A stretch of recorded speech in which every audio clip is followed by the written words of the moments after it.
Hi everyone, welcome to our Monday TNT, start of a brand new week. Plenty to talk about, and we're starting up today with, another police roundup.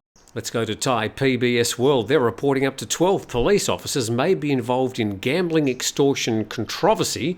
And the story says that as many as 12 police officers, instead of 8 as originally reported, and 3 civilians are believed to be involved in extorting about 140 million baht from alleged members of an illegal online gambling gang.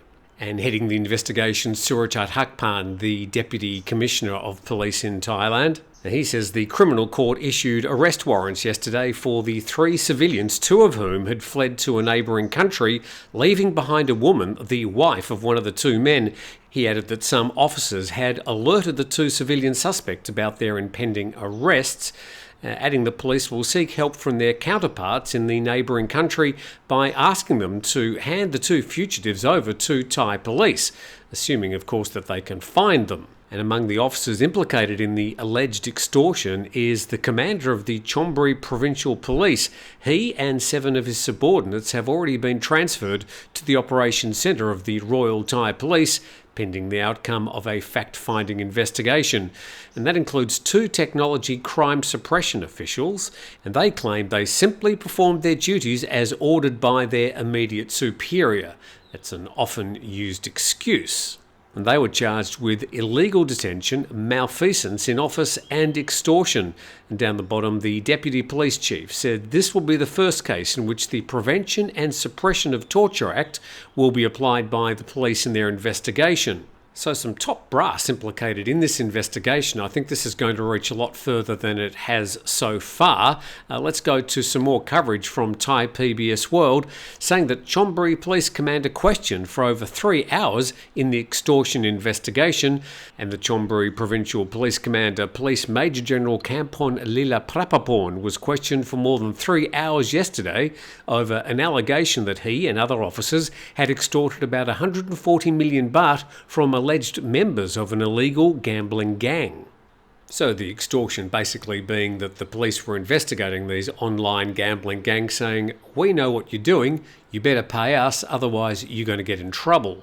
And according to a source, the commander has been charged with malfeasance in office, accepting bribes and extortion, and the police major general refused to talk to a large gathering of reporters as he left the interrogation. He was escorted by several plainclothes officers to a waiting car, which whisked him away from the police club in Bangkok. Some more coverage from BangkokPost.com, and this paragraph. The case grabbed public attention last Thursday when 6 people filed a complaint in Pathum Thani, accusing the chief of the Chonburi Police, Kampon Lila Prapaporn, and his team of demanding 140 million baht from them to avoid prosecution for running an online gambling site called FoxBet168. And there's a list of the other 7 police who have been sidelined during the investigation. And according to Thai media, the Chonburi police chief and others have denied all allegations so far, with the police chief saying he did not tell the suspects to write down the money amount they were willing to donate, depending on how much they loved him. However, some of the accused admitted that they were involved in the arrest operation of the online gambling, but stated they followed procedure and regular policy. So a lot of police currently sidelined during these investigations. Surachat Hakpan, the Deputy Police Commissioner, certainly doesn't take any nonsense, and he does get things done. There's no doubt about that. Let's go to our next story today, and I suppose a bit of an end to the journey of this story. And from 7news.com.au, from an Australian TV network, Kylie Enwright returns to Australia after suffering significant head injury. This was the woman and her husband enjoying a holiday in Khao Lak, and she slipped off a step after, allegedly, according to her insurer, consuming a large amount of alcohol, smashing her head on the ground, ending up in hospital. And then a GoFundMe page was set up, and the journey started back to her home in Australia. And it says down there, the 200,000 Medivac flight to Sydney was only made possible thanks to the generosity of everyday Australians. And Kylie Enwright has remained mostly unconscious in a Phuket hospital since falling while looking for the bathroom as she and her husband Paul were having drinks at the hotel back on May the 28th, and she suffered catastrophic head injuries and underwent emergency brain surgery. And she was placed in a hospital bed in the back of a Boeing 777, sedated and supported by a breathing tube. And Paul, her husband, said one wrong move could put his wife back to square one. He said she's got no skull on one side of her head, so one small movement the wrong way and we could be right back where we started the first time. And the couple's travel insurance with Covermore excluded incidents involving alcohol. And it's unknown what caused Kylie to fall, but Paul believes she was trying to find a different route back from the toilet to avoid the rain. Well, regardless of where she was going, the video quite clearly shows she fell off quite a small step, and she did appear unsteady on her feet, but she hit her head, and that was that. We weren't drinking, said Paul. We weren't on scooters. We weren't in the traffic or public areas. I'm crossing my fingers and hoping for the best that once we get back to Australia, the treatment will start to begin and she can heal. Well, I suppose that's some closure on the story, but really the journey has just begun for the Enwright family, wishing Kylie the best in her recovery. And it's just another one of these warning tales about insurance and when you're going on holiday to check the fine print and make sure you act in accordance to the insurance coverage. And we should thank, by the way, our sponsors, 5 Star Marine. If you'd like to go on a trip, a VIP charter trip out to any of the islands off Phuket, then I can recommend 5 Star Marine. There's a deal in the description below just for TNT viewers. Monday's TNT, and thanks for those people that joined in with our programs on the weekend, including yesterday's Grumpy Old Men. You can catch up with that. There's a playlist for all the grumpy old men. We'll be doing some more this weekend. I think this week we're talking about ghosts and stuff like that, which is a huge thing in Thailand, and the supernatural. So that'll be quite an interesting discussion with Steve. Always enjoy catching up with him. Now back to the streets in Thailand, says this headline, and this is from thestar.com.my. And the story claims that Thailand may be heading for troubled times, with the country's establishment, made up of the military and supporters of the monarchy, determined to place hurdles in the path of those elected in the country's general election a few weeks ago. Well, it's over a month now. The battle for control of the future may return to the streets as early as next month, when the Election Commission ratifies the results of the poll held in May. And the Move Forward party, led by Pita Limjaronrat, won the most seats, followed closely by the Pattaya party of former PM Thaksin Shinawatra. And these two parties have joined hands with 6 others to stake claim to governance. But a preliminary finding announced this week by election officers suggests Pita may be disqualified. The story goes on saying that the Commission's head announced that there is sufficient information and evidence to warrant further investigation into whether Pita is qualified to run in the election.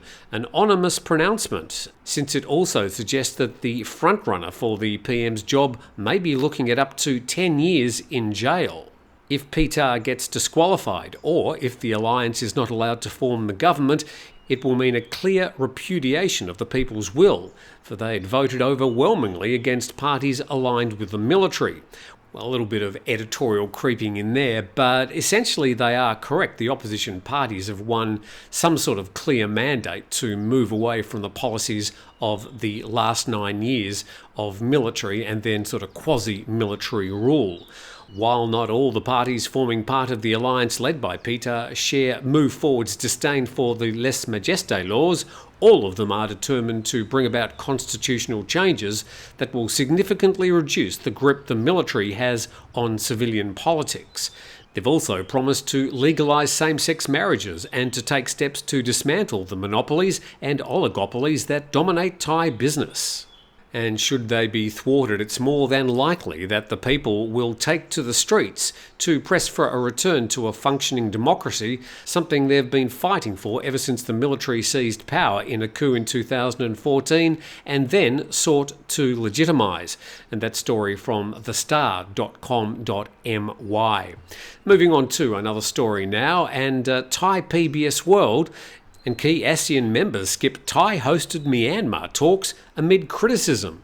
So here we have a caretaker government in Thailand taking the lead on some talks, sort of sidestepping ASEAN. The story says Thailand's caretaker government hosted the foreign ministers of Myanmar's ruling junta at informal regional peace talks yesterday as key Southeast Asian counterparts stayed away from the meeting that's drawn sharp criticism. Well, key Southeast Asian nations? Basically all of them, and only Cambodia has so far officially confirmed it intended to attend the talks. The story goes on saying that Myanmar's generals have been barred for nearly 2 years from senior-level meetings for failing to honour an agreement to start talks with opponents linked to the ousted civilian government that's been led by now-jailed Nobel laureate Aung San Suu Kyi. The next paragraph, but Thailand, whose PM himself first took power in a military coup, invited Myanmar's junta-appointed foreign minister to the talks along with other foreign ministers in the 10-member ASEAN bloc, and Thailand's foreign ministry was tight-lipped about exactly who was attending the 2-day gathering in the resort town of Pattaya. And the outgoing foreign minister, Don Pramudwinai, sent invitation letters just 4 days before the start. I don't know about these other foreign ministers, but 4 days out, I'm sort of pretty much locked into what's coming up. And Don told the local news outlet Matichon yesterday the unofficial initiative was meant to complement, not replace ASEAN-led efforts, and members were free to attend or not. Well, most of them didn't. The current situation has changed a lot, he said. Now there's more fighting within Myanmar. Myanmar also has a roadmap leading to elections. These things have given us the need to continue our interactions with Myanmar. So says the outgoing foreign minister in Thailand, and critics of Thailand's initiative say it risks legitimising Myanmar's military government and is inappropriate because it's outside the official ASEAN peace initiative known as the 5-point consensus. Now, others questioned why Thailand called the talks now when it's expected to have a new government in August after the pro-military coalition was soundly beaten in the May 16 elections, it was actually May the 14, by progressive and populist parties. And then further down there, other ASEAN members declining Thailand's invitation included Indonesia, and Singapore's foreign minister said it would be premature to re-engage with the junta at a summit level or even at a foreign minister level. And Vietnam's government said its foreign minister would not attend. Malaysia also would not be attending, said two sources. And the Philippines, which did not respond to questions over the weekend, is seen as firmly in the camp of isolating Myanmar's generals.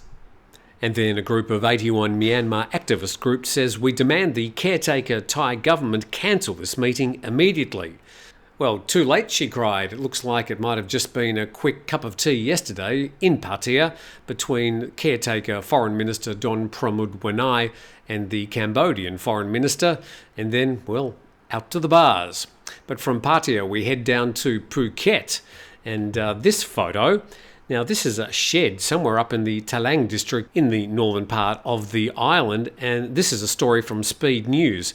And this has gone through Google Translate, so we'll get to the key issues here. And the story basically says that police officers converged on this garage, which was sort of obviously quite well hidden in the woods in Talang. There's a lot of rainforest around there.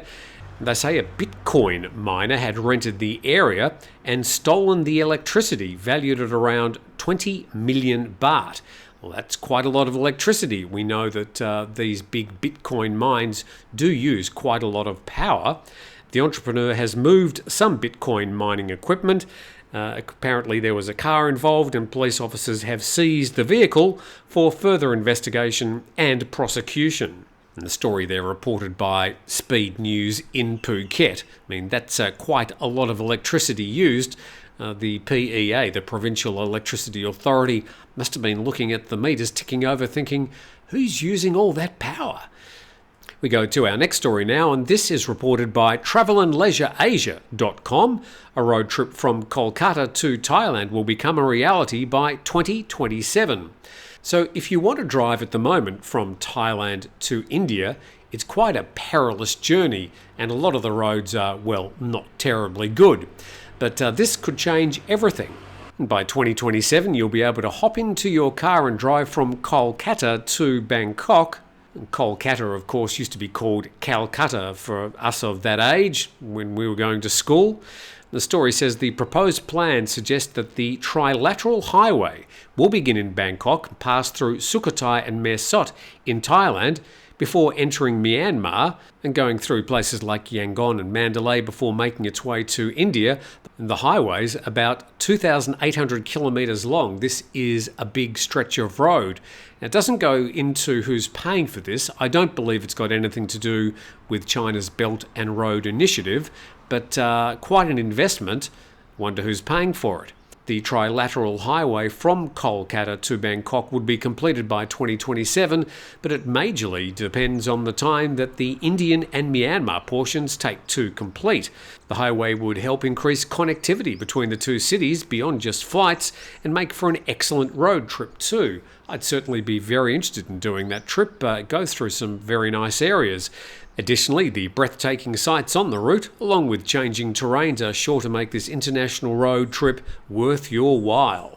So when looking for a bit of a map, they were hard to find. A lot of maps showing a suggested highway proposed many years ago between Bangkok and New Delhi, but this one only going to Kolkata. So this is the map I found. So starting there in Bangkok, going through the northwestern borders into Myanmar, going over the top of Bangladesh and then coming back down to Kolkata. And finishing today in Pattaya. And this from the PattayaNews.com. Go Go Bar guards on Pattaya Walking Street allegedly attack Russian man who refused to pay his bill.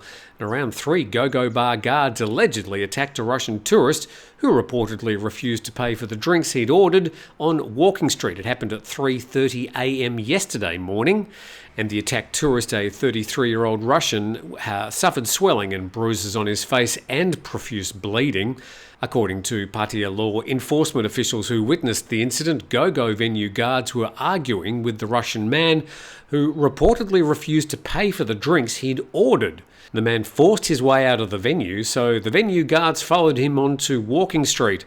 A heated verbal argument then occurred, which eventually led to the alleged assault.